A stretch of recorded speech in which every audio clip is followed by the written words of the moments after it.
अस्सलामुअलैकुम friends, welcome to my academy. आज की वीडियो में हम देखेंगे कि स्टैटिक मेंबर फंक्शन क्या होते हैं। हमने अपने प्रीवियस वीडियो में देखा था कि फ्रेंड क्लास क्या होती है। तो फ्रेंड्स, आइए आज की वीडियो स्टार्ट करते हैं। वीडियो स्टार्ट करने से पहले अगर आपने अभी तक चैनल को सब्सक्राइब नहीं किया हुआ तो सबसे पहले चैनल को सब्सक्राइब कर लीजिए और वीडियो को लाइक कर दीजिए। तो फ्रेंड्स, आइए आज की वीडियो स्टार्ट करते हैं। तो फ्रेंड्स, हम आ गए हैं अपनी डे C++ में। हमने स्टैटिक डेटा मेंबर वाली वीडियो में एक एग्जांपल देखी थी जिसके अंदर हम स्टैटिक डेटा मेंबर यूज कर रहे थे। तो बेसिकली स्टैटिक डेटा मेंबर को वापस रिवाइज करने का मकसद ये है क्योंकि जो हमारे स्टैटिक मेंबर फंक्शन होते हैं वो स्टैटिक डेटा मेंबर के लिए ही यूज होते हैं। तो फ्रेंड्स, आइए देख लेते हैं कि हमने किस तरीके से स्टैटिक डेटा मेंबर को इनिशियलाइज किया था, डिफाइन किया था। तो सबसे पहले तो हमने यहाँ पर इसे क्लास के अंदर प्राइवेट एक्सेस स्पेसिफायर के अंदर डिफाइन किया था, जिसके लिए हमने यूज किया था स्टैटिक का कीवर्ड और उसके बाद हमारे वेरिएबल की डेटा टाइप और उसके बाद हमारे वेरिएबल का नेम और उसके बाद हमने इसे क्लास के बाहर इनिशियलाइज किया था। किस तरीके से? तो सबसे पहले तो हमने यहाँ पर स्टैटिक डेटा मेंबर की डेटा टाइप बताई थी। उसके बाद हमने क्लास का नेम टाइप किया था जिस क्लास से स्टैटिक डेटा मेंबर बिलोंग करता है और उसके बाद स्कोप रेजुलेशन ऑपरेटर यूज की थी। स्कोप रेजुलेशन ऑपरेटर यूज करने के बाद हमने इस स्टैटिक डेटा मेंबर को वैल्यू असाइन की थी, या आप कह सकते हैं कि हमने यहाँ पर इसे इनिशियलाइज किया था। और उसके बाद हमने एक मेथड यूज किया था जो कि इस स्टैटिक डेटा मेंबर को डिस्प्ले करवा रहा था। ये जो मेथड था बेसिकली ये एग्जीक्यूट हो रहा था इस क्लास के ऑब्जेक्ट के थ्रू। तो आप यहाँ पर देख सकते हैं कि हमने स्टूडेंट नाम की क्लास का एक ऑब्जेक्ट बनाया था S1 और हमने इस S1 के थ्रू इसे कॉल किया था। लेकिन फ्रेंड्स, आज हम जो स्टैटिक मेंबर फंक्शन यूज कर रहे हैं उसकी दो अहम खासियतें हैं। सबसे पहली तो ये कि उसके अंदर हमें कोई भी क्लास का ऑब्जेक्ट क्रिएट करने की जरूरत नहीं है, वो बेसिकली क्लास के ऑब्जेक्ट के बगैर ही कॉल हो जाएगा।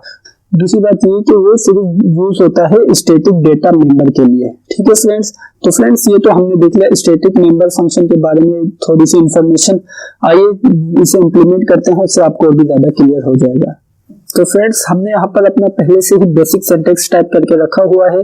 तो आइए से स्टैटिक डेटा मेंबर देखने के लिए सबसे पहले तो क्लास क्रिएट कर लेते हैं। तो इसी वजह से हमने क्लास का कीवर्ड टाइप किया है। उसके बाद हम अपनी क्लास को नाम दे देते हैं स्टूडेंट। यहाँ पर हमारी क्लास का नेम हो गया है स्टूडेंट। उसके बाद हम प्राइवेट एक्सेस स्पेसिफायर के अंदर एक स्टैटिक डेटा मेंबर डिफाइन कर देते हैं।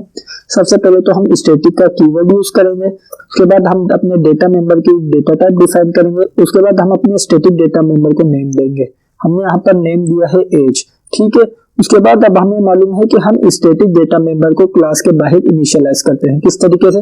सबसे पहले तो इसकी डेटा टाइप बताएंगे। उसके बाद हम बताएंगे कि किस क्लास से बिलोंग करता है और उसके बाद स्कोप रेजुलेशन ऑपरेटर यूज करेंगे। उसके बाद हम अपने इस स्टैटिक डेटा मेंबर को इनिशियलाइज करेंगे। हमने यहाँ पर इसे इनिशियलाइज किया है 10 से, आप कह सकते हैं कि हमने यहाँ पर इसे वैल्यू असाइन की है। तो फ्रेंड्स, अब हम अपनी पब्लिक एक्सेस स्पेसिफायर के अंदर एक स्टैटिक मेंबर फंक्शन यूज करेंगे। तो हमने सिंपल यहाँ पर स्टैटिक मेंबर फंक्शन यूज करने के लिए सबसे पहले तो हमने स्टैटिक का कीवर्ड टाइप किया है और उसके बाद हम अपने इस स्टैटिक मेंबर फंक्शन की रिटर्न टाइप बताएंगे। हम इससे कुछ भी रिटर्न नहीं करवाना चाहते, तो इसी वजह से हमने यहाँ पर वाइड टाइप किया है। उसके बाद अब हम इसे नेम दे देते हैं डिस्प, क्योंकि हमारा जो फंक्शन है बेसिकली डिस्प्ले करने के लिए यूज हो रहा है। उसके बाद हम यहाँ पर सी आउट करवा देते हैं see out age of student equals to. इसके बाद हमें मालूम है कि स्टूडेंट की एज किस डेटा मेंबर में स्टोर है एज नाम के, तो हम सिंपल यहाँ पर टाइप कर देते हैं एज। तो फ्रेंड्स, हमने बात की थी कि हमें स्टैटिक मेंबर फंक्शन के लिए क्लास का ऑब्जेक्ट बनाने की जरूरत नहीं होती।